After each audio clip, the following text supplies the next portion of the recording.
Maama Fiina avuddeyo n'atabukira abo ababadde batandise okuba nti no basala omugambo mbuye ne Sb4 bandiba nti beeyagala obanga bali mu mukwano. Emotooka nno ye yabirese. Maama Fiina yavuddeyo n'abeera nti no awa Sb4 ekirabo eky'emmotoka ng'amawulire we twagakuwadde kati naawo omugambo we gwatandikidde okuba nti no gutemebwa nga bagamba nti munnange Maama Fiina ne Sb4 bali mu mukwano era nga beeyagala wabula nga Ann Taylor BAMBI yandibanga takimanyi. Omugambo nno gwatambudde ku mutimbagano era nga bagamba nti Maama Fiina okumuwa emmotoka olwo aba asinziiridde ku ki. Kino nno kye kiwaliriza Maama Fiina okuvaayo n'atabuka n'agamba nti Sb4 si gwasoose okuba nti awa emmotoka azze azigaba. Kaakati awo waabuuliza ekibuuzo nti bonna baawadde emmotoka era munnange abadde abaagala. Eno ye Maama Fiina. Tugenda kubeera nga tukuwa akavidiyo kano Maama Fiina ng'akambwadde, Maama Fiina ng'atabuse olw'okuba nti no mwatemye omugambo nti ye ne Sb4 beeyagala. Maama Fiina lwaki awadde Sb4 emmotoka? Maama Fiina akikola atya? Tekisoboka. Ekyo kisusse. Ate likyali mmotoka bumotoka. Bandi banga balinawo engeri endala. Ng'agimuwa atya? Bigambo by'abantu abalina fitina. Abalina obukyayi ku mutima. Kamba ekyokulabira ku Maama Fiina atandika okugaba emmotoka mu ntanda ya Buganda. Nagamu emmotoka 2. Nga zibayirwamu ndowooza ebiseera ebimiliyoni nga 5. Mu ngula yeedu esimba nagabiramu emmotoka 3. Nayina omukozi wange nga nkolera emirimu okumala emyaka 15 nemugwira emmotoka nga just avuga muvuzi n'agenda n'akola kyayagala.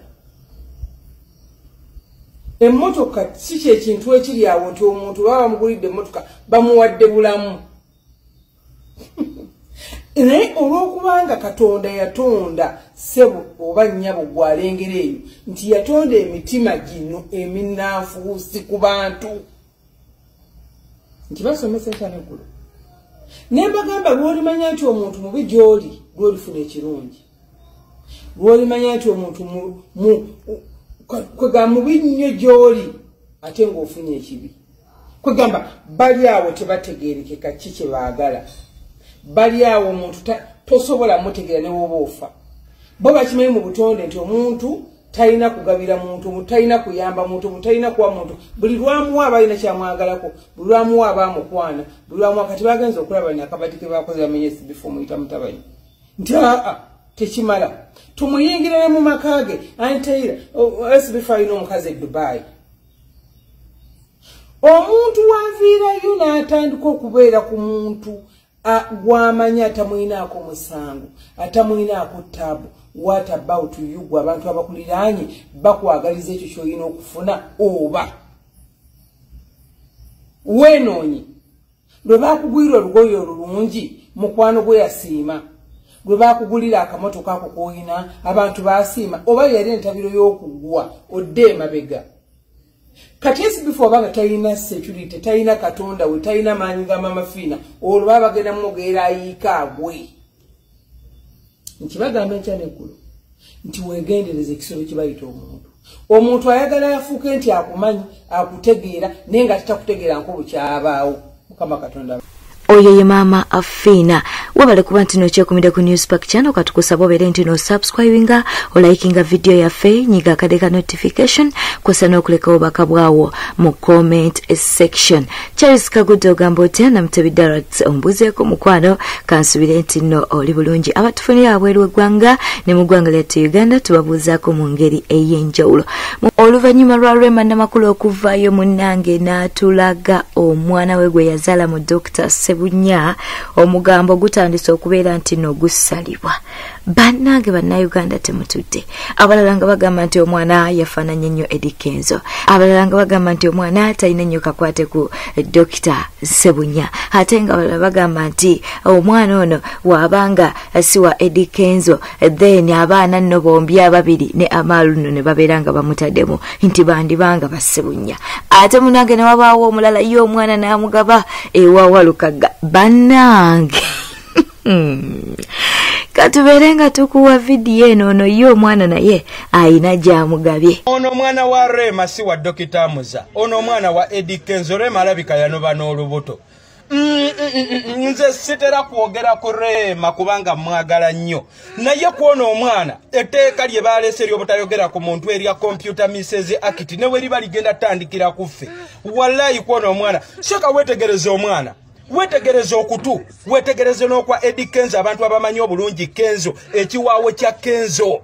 Otunuulire enviiri n'omutwe gwa Kenzo.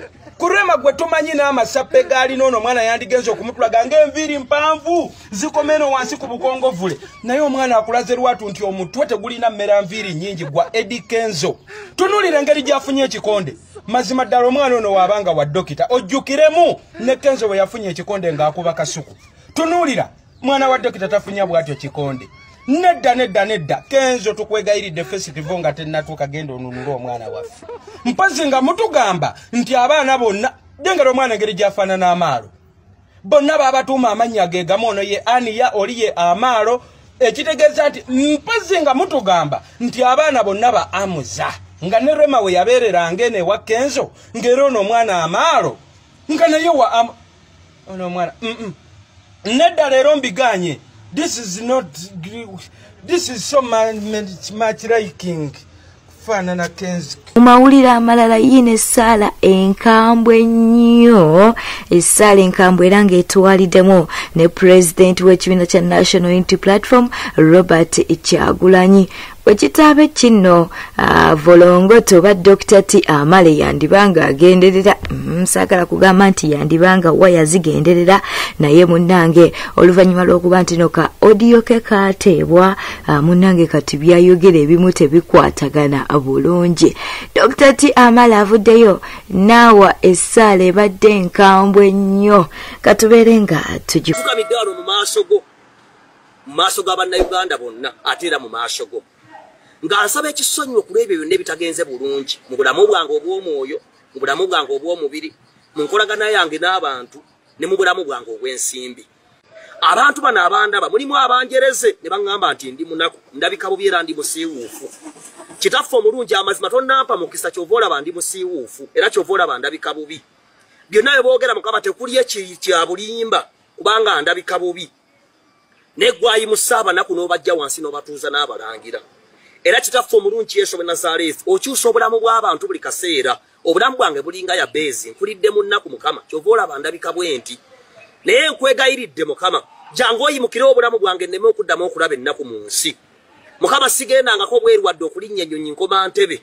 Nkwegayiridde ntwalaako ebweru ntambuze mu mawanga gonna. Si kukyakala Mukama wabula okukola emirimu egy'obuvunaanyizibwa.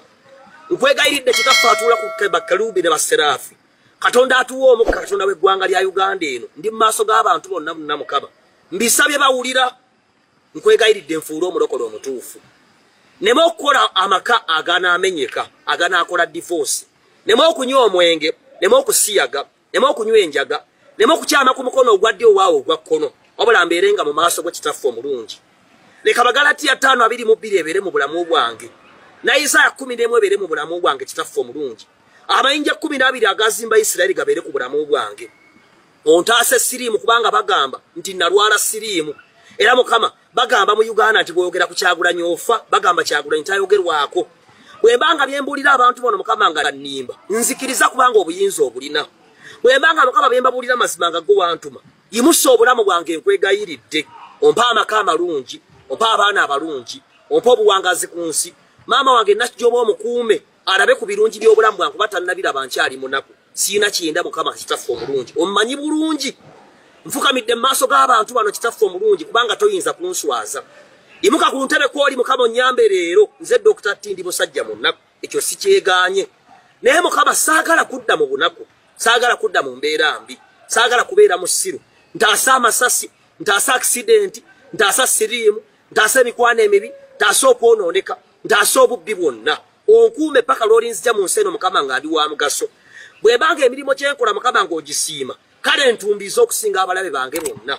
Kubanga banjereza emisana ttuku, obanga go basindise banzikakkanye kale kanzikakkane ensi neerabire naye bwobanga si go basindise basaasanyize makubo 7 baleme okuddamu okuyimuka leka omukono gwo gubazitoowerere n'essaala zaabwe toziwulira kapalaga yanvuma nga agenda ebweru n'asindikira abavubuka ne banvumira obwereere ekyo kitunuulire mu linnya lya Yesu kubanga kitaffe atalina amaanyi addukira gy'oli bo balina Kyagulanyi baabimukwasa nze saabikwasa Museveni wadde muhoozi saabikwasa Kyagulanyi wadde mmange wabula mbikwasa ggwe omunene atuula mu ggulu wabale kuba nti nokyekumide ku Newspark channel katukusaba obeere nti no subscribinga ku YouTube channel yaffe likinga video lekawo bakabawo mu comment section beera bulungi weraba